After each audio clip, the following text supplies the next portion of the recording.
Hi Richard, I believe Tony's not so well this week.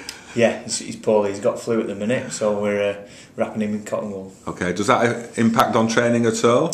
No, it's just obviously the sessions, myself and Willie, just do the skills, and we're looking at the game plan for this week. He'll be back in on Thursday. We're off tomorrow, so we'll be back in on Thursday. Now, are there any injuries from the game at the weekend which are of concern? I think we've come through pretty unscathed, really. We've got a couple of guys, with the longer term injuries of Dave Solomona, obviously, and Brett Hudson, who maybe back in the next couple of weeks. Mickey Ann the week before with his elbow, but in terms of this week, no, we did okay. We come through okay. Trent rolled his ankle in the week, and we just iced his ankle as a precaution, really. And the players who are out injured, like Brett Hodgson, how near to coming back is he now? Yeah, I don't know if he'll be available this week, but possibly in the next 2 weeks. He's been doing a little bit of running. He's not done any contact work yet, but I think he is ahead of schedule. The medical people and himself have worked really hard. And there's obviously plenty of competition for places. Certainly is, yeah, which is a nice place to be in at this time of the year. There is some competition out there, and players have got to be on the game and be putting in performances week in, week out. I mean, young Chris Riley found himself back on the bench after fighting his way back into the first team. How did he take it being on the bench? Yeah, he's a professional. He took it well, and he contributed when he come on the field. And I thought Steph had a real good game as well at fullback, and really contributed to the team's performance. I'm sure Chris, when he gets his chance, will take it again. But I mean, the way Rhys Evans performed in the game, he's going to take some shifting now, isn't he? Yeah, I'm pleased for Rhys. Rhys has worked really hard, and he's improved. Week on week, he was okay against Hull the week before, and I thought he really played well this week, and we can see his pace and his attitude and the way he plays the game is first class. Now, you'll have obviously worked with Rhys quite a lot, the way he's come up through the ranks. What sort of future do you think he has? I think he's got a big future in the game, a bright future, and certainly at this club he's well respected and regarded, and he's trying to establish himself in the team, and he's doing that. The only way he can do that is by his performances, and he's doing that really well at the minute. And yeah, I'm pleased for him. He's done a lot of work. He's put a lot of work in on his body and his physical stature, his speed, and obviously his skills as well. He's doing really well. Now, in the first team last season, he played at centre. He's playing out on the wing at the moment. Where do you see his best position? I'm not quite sure. He's got pace. He's strong. He can also pass the ball, so he can play in the centres. He can draw defenders in. He's a threat. Wherever he plays, that's what he is. He's a genuine threat. Obviously when Matt King was here last year and Rhys has come in, he's got some big shoes to fill, and I think he's doing really well. Now, there's lots of other young lads now who are on the fringe of things in the first team training squad. What other big names of the future should we be looking out for? Yeah, well, obviously you had a glimpse of Steph. We've had a glimpse of Stephen Ratchford and what he can do and what he can offer the club. Chris Hill's not had a chance yet. Hopefully he'll get a chance over the next few weeks.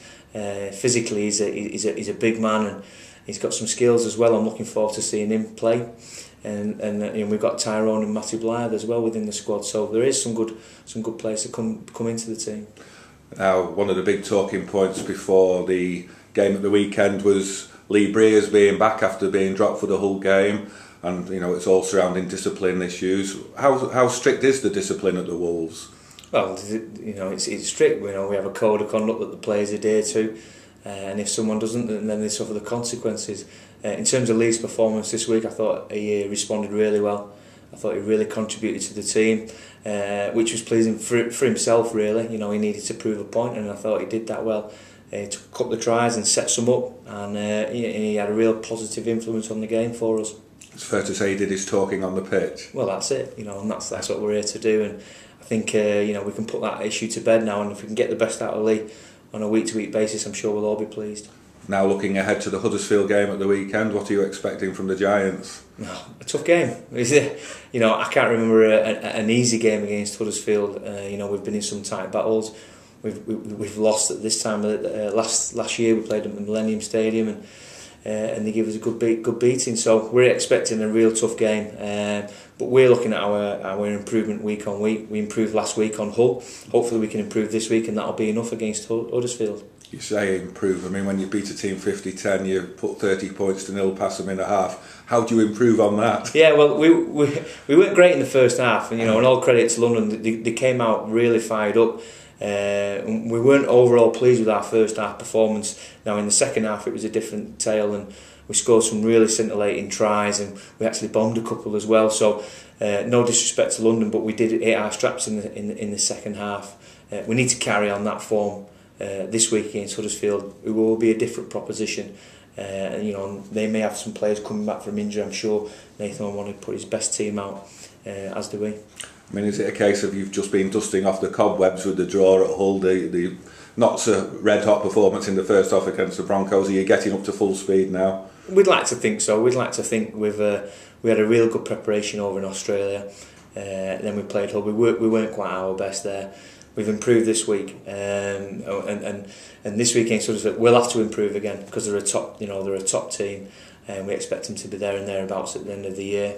They've also, they've got players coming back from injury, as I said earlier, and it will be a physical game. They are a physical team. That's what drives them forward. So we'll have to more than match that. Do you envisage many changes in the squad from last weekend? Yeah, in terms of the squad injury-wise, we've probably got a couple in and around that we could add to that team. We didn't get any injuries in that game, so there may be a couple of players that we could add to that. We'd have to see on Thursday or Friday how we're going, but hopefully there won't be too many changes. How's David Solomona coming along from his broken leg? Yeah, that was disappointing. If there was a negative over the pre-season, it was obviously losing Dave to his broken leg. Yeah, he's coming well. He's in really good spirits. He's still part of the team. He still contributes all the time when he can do, and he has a big influence on the club. On the juniors as well. He's dead interested in their development. So hopefully, he's in the gym this morning doing his upper body weights. Obviously, can't do anything lower than, but he's still working hard.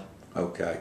Well, wish him all the best, and also to Tony as well for a speedy recovery. Thank Cheers, you, Richard. Cheers.